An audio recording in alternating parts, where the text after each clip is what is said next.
Hi friends and relatives. இந்த வீடியோல நம்ம ஒரு ஃப்ரைட் ரைஸ் பத்தி பார்க்க போறோம். பிள்ளைங்களா விரும்பி சாப்பிடக்கூடியது ஃப்ரைட் ரைஸ். ஃப்ரைட் ரைஸை நம்ம எப்படி பண்ணலாம்ங்கறத பார்க்கலாம். இப்போ நம்ம இருக்குறதுலே வந்து சின்ன காய் இந்த சுண்டைக்காய் தான். ஆனா சுண்டைக்காய் சின்ன காயா இருந்தாலும் இதுல டேஸ்டும் மெடிசினல் வேல்யூ ரொம்ப அதிகம். இது எல்லாருக்குமே தெரிஞ்ச விஷயம் தான். இப்போ நம்ம இத வச்சு நம்ம ஒரு ஃப்ரைட் ரைஸ் பண்ண போறோம். பொதுவாவே வந்து பிள்ளைங்க வந்து இந்த சுண்டைக்காய் சரியா சாப்பிட மாட்டாங்க. ஆனா அந்த கத்திரிக்காய் எண்ணெய்க்காய்லாம் யாருக்குமே பிடிக்கலன்னு சொல்ல மாட்டாங்க இல்லையா? அதே மாதிரி தான் இந்த சுண்டைக்காயும் வந்து நம்ம எண்ணெய்க்காய் மாதிரி பண்ணி அதில் வந்து ஃப்ரைட் ரைஸ் பண்ண போகிறோம். அதுக்கு அந்த மாதிரி சுண்டைக்காய் நல்லா க்ளீன் பண்ணிவிட்டு இதை இந்த மாதிரி ரெண்டாக அரிஞ்சிக்கலாம், இல்லை கட்டரை வச்சுக்குள்ள கட் பண்ணிக்கலாம். கட் பண்ணி இந்த மாதிரி தண்ணியில் போட்டுட்டு அதுக்கப்புறம் நம்ம வந்து இதை கத்திரிக்காய் எண்ணெய்க்காய் பண்ணுற மாதிரியே இதை பண்ணணும். இப்போ நான் ஃபுல்லாக வந்து கட் பண்ணிட்டேன். இப்போ கொஞ்சமாக எண்ணெய் விட்டு இதில் கொஞ்சம் வெங்காயம், கட் பண்ண வெங்காயம் வதங்கிட்டு இருக்கட்டும். இது இஞ்சி பூண்டு கொஞ்சமாக நம்ம வந்து இடிச்சுக்கலாம். வெங்காயம், தக்காளி, கருவேப்பிலை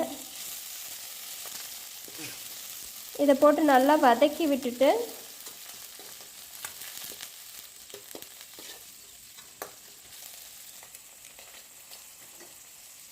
நல்லா வதங்கினதுக்கப்புறம் இப்போ இந்த இஞ்சி பூண்டை நம்ம வந்து நல்லா தட்டிட்டு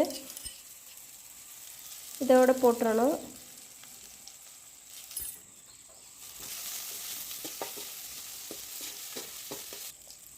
இப்போ நம்ம சுண்டைக்காய் அரிஞ்சு வச்ச சுண்டைக்காயை இதோட சேர்த்து நல்லா மஞ்சள் பொடி, கல் உப்பு போட்டு நல்லா கொஞ்ச நேரம் வந்து எண்ணெயிலே வதங்க விடணும்.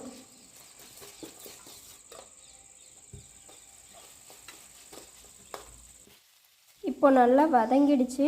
இதோட கொஞ்சம் வந்து ஃப்ளேவருக்காக கறி மசாலாவும் அப்புறம் வீட்டு மிளகாய் பொடியும் சேர்க்குறேன். இப்போ நம்ம இதோட ஒரு அரை டம்ளர் காய் எவ்வளோ இருக்கோ அதே சமமாக இருக்கிற மாதிரி காய் முழுகிற அளவுக்கு, காய் நல்லா முழுகக்கூடாது, இந்த அளவுக்கு தண்ணி கொஞ்சமாக விட்டு வேக விட்டுட்டு நம்ம இங்கே பாருங்கள், இது வந்து தேங்காய், சமையலுக்காக உரித்த தேங்காய். இதில் வந்து இந்த மாதிரி முளப்பு வந்திருக்கு. இப்போ இதை வெட்டி பார்க்கலாம் எப்படி இருக்குன்னு.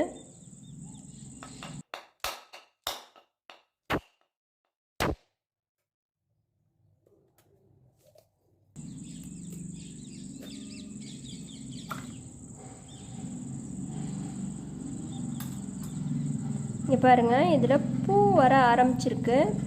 இந்த முளப்பு வந்து நல்லா பெருசாக முளைச்சி வர இந்த பூவும் வந்து பெருசாகும்.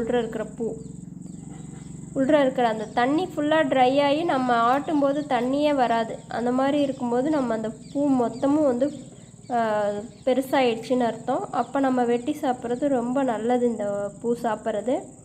இதை பற்றின வீடியோலாம் நான் வந்து சேனலில் போஸ்ட் பண்ணியிருக்கேன். ஸோ தேவைப்படுறவங்க பாருங்கள்.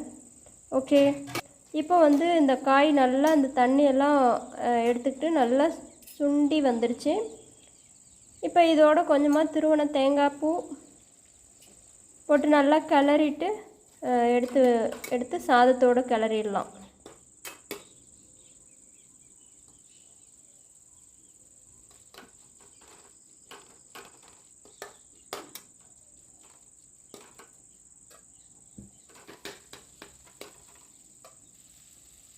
சுண்டைக்காய் பிடிக்காதுங்கிற பிள்ளைங்களாங்களாம், எங்கள் பிள்ளைங்களுக்கு சுண்டைக்காய் வந்து பருப்பு குழம்புலாம் வச்சோம்னா அவங்களுக்கு பிடிக்காது. ஆனால் இந்த மாதிரி ஃப்ரைட் ரைஸ் மாதிரி செஞ்சால் நல்லா சாப்பிட்ருவாங்க. இந்த காயின்னு இல்லை, நான் நிறையா காய் வந்து ஃப்ரைட் ரைஸ் மாதிரி செஞ்சு தான் அதை அப்படியே வந்து லஞ்ச் பேக் பண்ணி கொடுப்பேன். நல்லா சாப்பிட்ருவாங்க. ஓகே, வீடியோ வாட்ச் பண்ணதுக்கு தேங்க்யூ.